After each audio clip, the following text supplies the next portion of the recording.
برادر چاروں جو نوزاد آج لشکر رئیسانی صاحب میگو کا پتران کنگا منرلز اینڈ مائنز ایکٹ حوالہ کا پتران کنگائیں تو یہ ملوچی جے یو آئی نے مگا یہ جو ہیں ہائی کورٹ چیلنج کنک ہوتا ساجد ترین ایڈوکیٹ صاحب سینئر نائب صدر بی این پی ہے اور سینئر وکیل ہی آئی گیشن کا پتران کریں. السلام علیکم ایڈوکیٹ صاحب. السلام علیکم جی. السلام علیکم. بہت شکریہ سر اپنا ٹائم نکالا پروگرام میں شریک رہے. تو یہ جو bill Balochistan mines and mineral act ہے ان کو ہم نے دیکھا کہ گزشتہ تقریباً 1-2 مہینے پہلے بلوچستان اسمبلی سے ان کو پاس کیا گیا. تو اس میں جو آپ کی جماعت کی ایک رکن صوبہ اسمبلی ہے وہ اسمبلی موجود نہیں تھے, انہوں نے اس بل کے حق میں ووٹ میں بھی نہیں دیا. لیکن جمعیت علماء اسلام جو کہ سب سے بڑی جماعت ہے اپوزیشن جماعت, انہوں نے اس کے حق میں ووٹ بھی دیا. لیکن آج ہم نے دیکھا کہ انہوں نے اس بل کو بلوچستان ہائی کورٹ میں چیلنج کیا, انہوں نے اس پہ اعتراضات اٹھائے. تو آپ کیا سمجھتے ہیں, چونکہ آپ ایک سینئر قانوندان ہیں, تو اس وقت جب بل اسمبلی میں پاس ہو رہا تھا تو ان کی حمایت کیوں کی, آج ان کو اعتراضات کیوں ہے اس بل ایکٹ پہ؟ دیکھیں بدقسمتی یہی ہے کہ ہم نے تو یہ پہلے دن سے جب یہ بل پاس ہوا, جس طرح جلد بازی میں گورنمنٹ نے پاس کرایا, اس میں اپوزیشن کی یہ تمام سیاسی جماعتوں نے, جس میں جمعیت علماء اسلام نے بھی ووٹ دیا, اے این پی نے بھی دیا, نیشنل پارٹی کے ممبر, اور یہ تمام لوگوں نے, ہم نے اعلان کیا تھا کہ ہم اس کو چیلنج کریں گے کورٹ کے اندر. یہ بدقسمتی ہے کہ وہ جو اختیارات صوبوں کے لیے ہمارے اکابرین نے, سیاسی قوتوں نے بہت ساری قربانیاں دے کے یہ اختیارات جو مرکز سے بڑے مشکل سے صوبے کے لیے حاصل کیے گئے تھے, آج کی یہ ڈمی جو اسمبلی ہے, جو جعلی اسمبلی ہے, اس کے ذریعے انہوں نے دوبارہ جا کے وہ اختیارات مرکز کے حوالے کیے. ہمارے تو شروع دن سے یہی بات پہ اختلاف ہے کہ یہاں پہ وہ تمام جو کانسٹیٹیوشنل ادارے ہیں اس کو چھوڑ کے ایس آئی پی کے ذریعے اور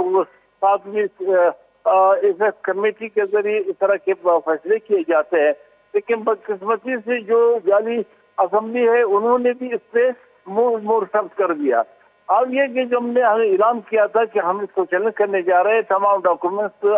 آخری مراحل میں ہے, تو عوامی رد عمل سے بچنے کے لیے جمعیت جو ہے یہ ڈرامہ کر رہی ہے. ہم تو سمجھتے ہیں کہ بھائی جو اس سے پہلے ایک اسٹیٹمنٹ آیا تھا 2 جماعتوں کی طرف سے, ایک تو عوامی نیشنل پارٹی کی طرف سے اور جمعیت کی طرف سے, کہ انہوں نے اپنے اراکین کو نوٹس جاری کیے گئے کہ آپ نے پارٹی پالیسی کے برخلاف ہوئے دیا. لیکن اس کے بعد وہ خاموشی اختیار کی گئی, اور اس پہ یہ وزیر اعلیٰ نے بھی اسٹیٹمنٹ جاری کیا کہ یہ تمام لوگوں کو ہم نے وزیر اعلیٰ ہاؤس بلایا, وہاں پہ بھی انہوں نے اس کی مشاورت سے یہ بل جو ہے انہوں نے ووٹ دے کے پاس کیا گیا. اور اب یہ دوبارہ جو ہے میں ابھی تو اس کی پٹیشن کی کاپی ملے گی کہ انہوں نے جمعیت کے کس ممبر کے ذریعے سے اس کو چیلنج کیا اور پارٹی پالیسی کیا ہوگی. یہ تو کورٹ میں بھی پوچھا جا سکتا ہے, عدالت میں بھی سوال کیا جا سکتا ہے کہ یہ چونکہ ایک اسمبلی کا پاس کر رہا ایک بل ہے, اسمبلی کا ایکٹ ہے, تو اس میں آپ کی جماعت کا وہاں پہ کیا رائے تھی. تو یہ ابھی پتہ چل جائے گا. تو ہم بھی اس پٹیشن لا رہے ہیں, اور اسی طرح عجیب لشکری صاحب والوں نے بھی اعلان کیا ہے کہ ہم پٹیشن لا رہے ہیں. تو یہ سب ایکجا ہو گئے, کلف ہوں گے, اس کے پھر بات ہوگی. تو ایڈوکیٹ صاحب, چونکہ آپ کی جماعت بی این پی کو شروع دن سے اس ایکٹ کے حوالے سے تحفظات اور اعتراضات ہیں, انہوں نے اس بل کے حق میں ووٹ بھی نہیں دیا, ان کی مخالفت کی. آپ کی جو واحد رکن صوبہ اسمبلی ہے جہاں سے مینگل صاحب, وہ بھی انہوں نے اس میں موجود نہیں تھے. تو آپ لوگوں نے میرے خیال میں اس بل کے پاس ہونے کے بعد یہ اعلان کیا اس کے صدر اختر مینگل کی قیادت میں ہم اس کو عدالت میں چیلنج کریں گے. ابھی بھی آپ کہہ رہے ہیں, تو پھر آپ لوگوں نے, آپ کی جماعت نے مشاورت کی ہے, آپ لوگوں نے اپنے وکلاء سے, سینئر رہنماؤں سے, تو کب آپ اس کو عدالت لے کے جا رہے ہیں اپنی جماعت کی طرف سے؟ نہیں, یہ 2-4 دن میں داخل ہوں گے. اصل میں یہ ہم نے تیار کیا ہوا ہے, تو بالکل کمپلیٹ ہے. وہ اس دن پشتونخوا ملیون پارٹی جو ہماری ایک الائنس ہے, اس میں پی ٹی آئی کے دوست تھے, انہوں نے یہ ریکویسٹ کی تھی کہ ہم